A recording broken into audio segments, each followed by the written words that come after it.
Okay, so hello everybody.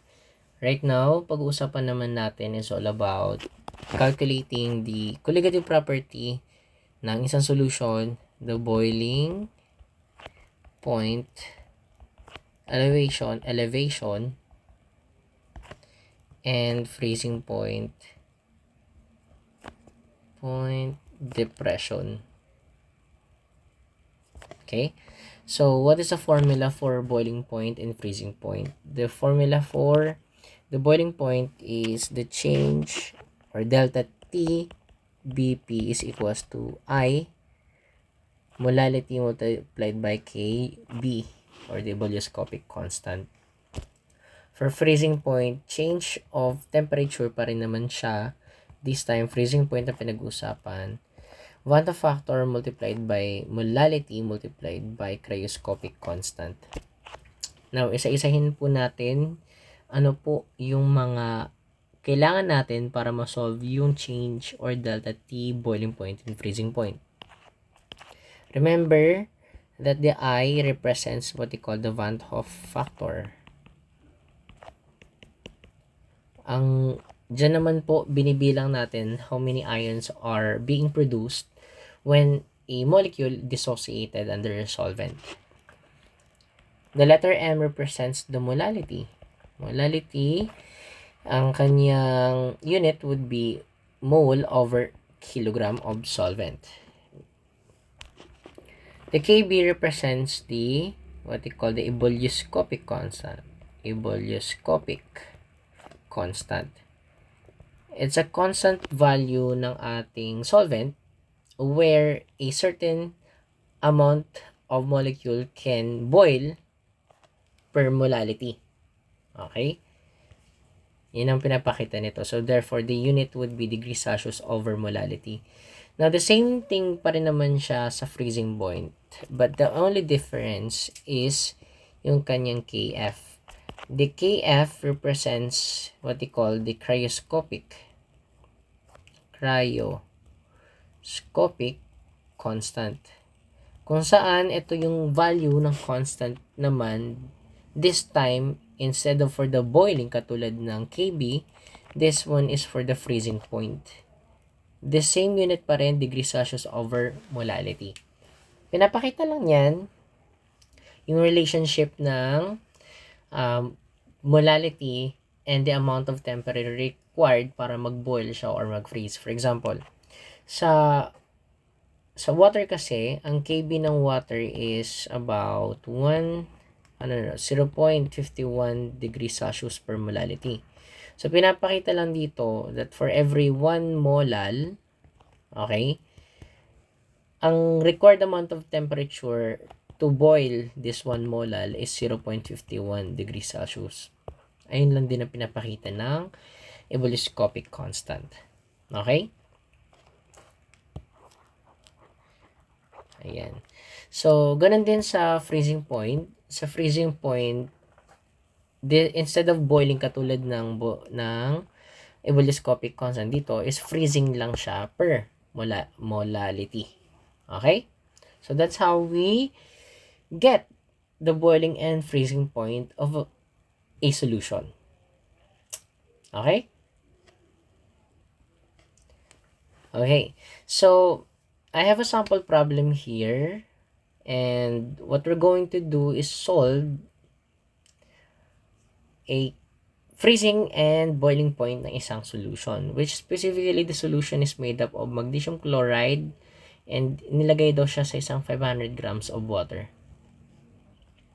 Feel free to pause the video so you can answer this yourselves, or if you want, you can just watch it directly. Okay. So, let us answer this problem. Ang sabi dito, meron daw tayong isang solution na binabad ang magnesium chloride na 28.5 grams sa isang 500 grams ng water. Now, calculate daw yung boiling point and freezing point ng solution. Now, the given data is meron daw tayong boiling point ng tubig about 100 degrees Celsius. Ang freezing point naman ng tubig ng solvent is 0 degrees Celsius. And the ebullioscopic constant ng solvent is 0.51 degrees Celsius per molality.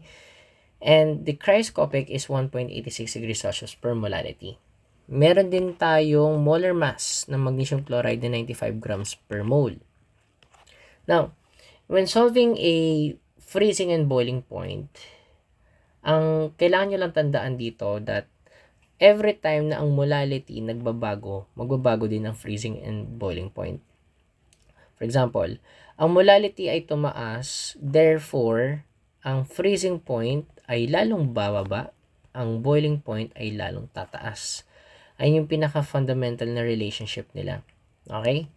So, when it comes to the boiling point, pag tumaas ang molality, directly proportional lang siya sa boiling point.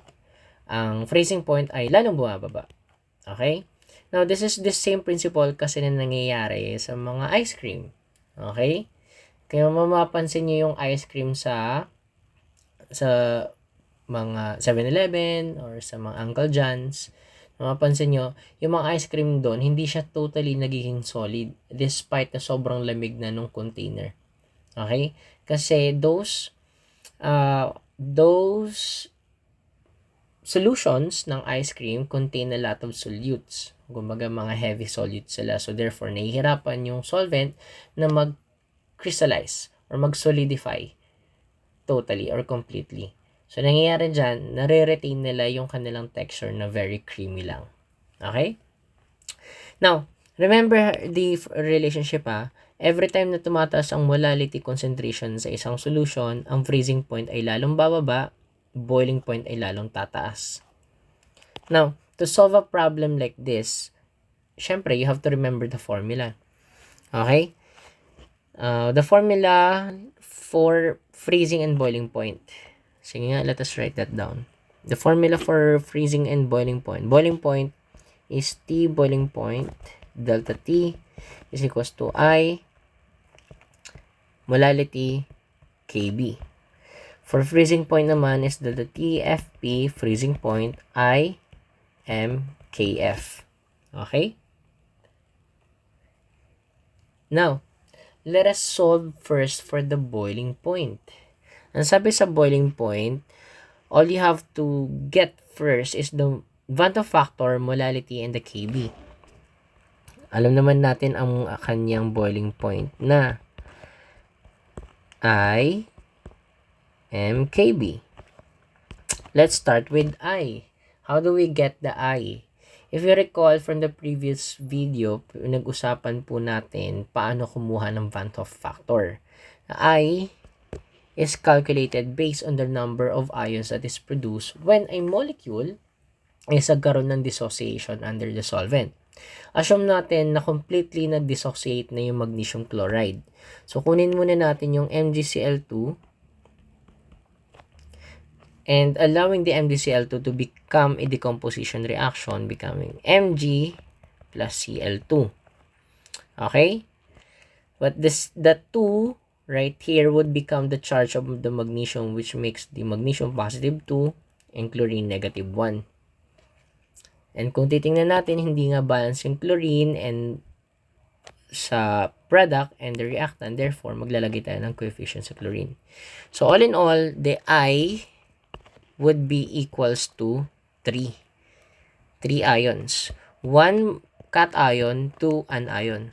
So ibig sabihin, ang Van't Hoff factor is 3. Now, what is our molality? Remember, molality is calculated as mole over a mole of solute. Mole of solute over kilogram of solvent.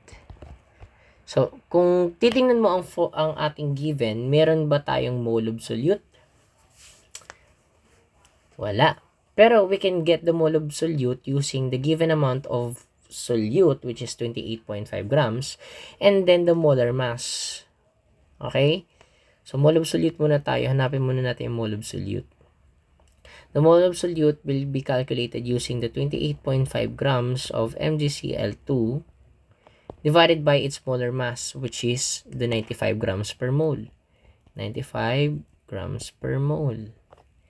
So, 28.5 is now divided by 95. So, we have a 0.3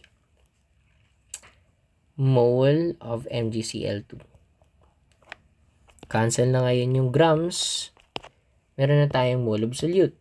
Hindi pa nagtatapos ang problem natin kasi we have to get the kilogram of solvent. Now, look for the solvent sa ating given information. The solvent is water and that is about 500 grams. Ang sabi, kailangan daw, according sa ating formula for molality, it must be in kilogram. So therefore, yung 500 na yan will now be divided by 1,000 which is 0.5 kilogram of H2O or the solvent. Now, we have a molality that is equals to what? The molality is 0.3 divided by 0.5, that is 0.6. 0.6 mole of solute over kilogram of solvent. That is the concentration in molality. Now, ang sabi dito sa formula, inahanap pa rin natin yung Kb. Now, look for the information where a unit is represented by degrees Celsius over molality but is used for boiling point. That would be the Kb. So, meron tayong 0.51 degrees Celsius. So, the Kb is equals to 0.51 degrees Celsius per molality. So, now, kung meron na tayong mga values for the formula, we can now substitute yung mga given na nakuha natin. So, delta T boiling point is equals to I, which is 3 multiplied by 0.6, the molality. 0.6 mole over kilogram multiplied by the ebullioscopic constant. The ebullioscopic constant is 0.51 degrees Celsius per molality. Okay? So, multiply that. Cancel ngayon ng molality unit. Matitira is a degree Celsius. So, you have a change of boiling point. That is 3 multiplied by 0.6 multiplied by 0.51, which is 0.92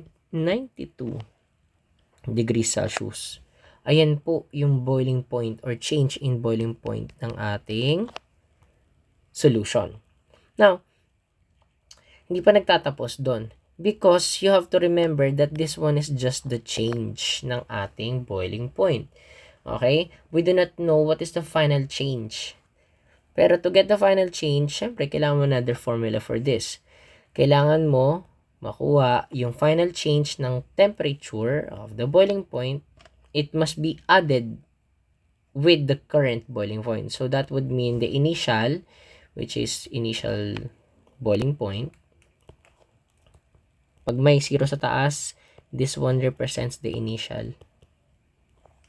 Ayan. So, initial boiling point plus the change na nakuha natin from calculating the delta TBP.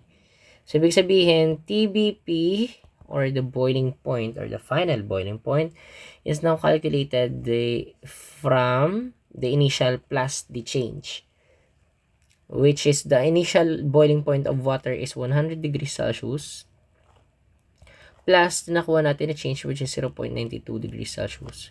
So, it means meron tayong change na final that is 100 degrees Celsius. 100.92 degrees Celsius. Ayun yung pinaka-final answer natin. Remember ha, this one is the change na dinagdag natin kasi umakyat daw. Since tumaas ang concentration ng molality, umakyat siya. Okay? That's how it works. Now, since nakuha na natin yung final boiling point, let us now proceed with the freezing point. Remember the freezing point, it is the same formula as the boiling point, but the only difference is the cryoscopic constant na ginagamit. So, instead of 0.51 degrees Celsius per molality ang multiplier mo, we use the 1.86 degrees Celsius per molality. So, same lang naman kasi yan eh. Delta T freezing point is equals to I MKF. Meron ka ng I which is 3 ions multiplied by the molality which is 0.6 mole per kilogram multiplied by the cryoscopic constant, which is 1.86 degrees Celsius per molality. So, cancel now the unit of molality.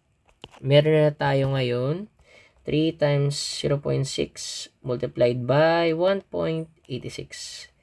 We have a 3.35 degrees Celsius na freezing point.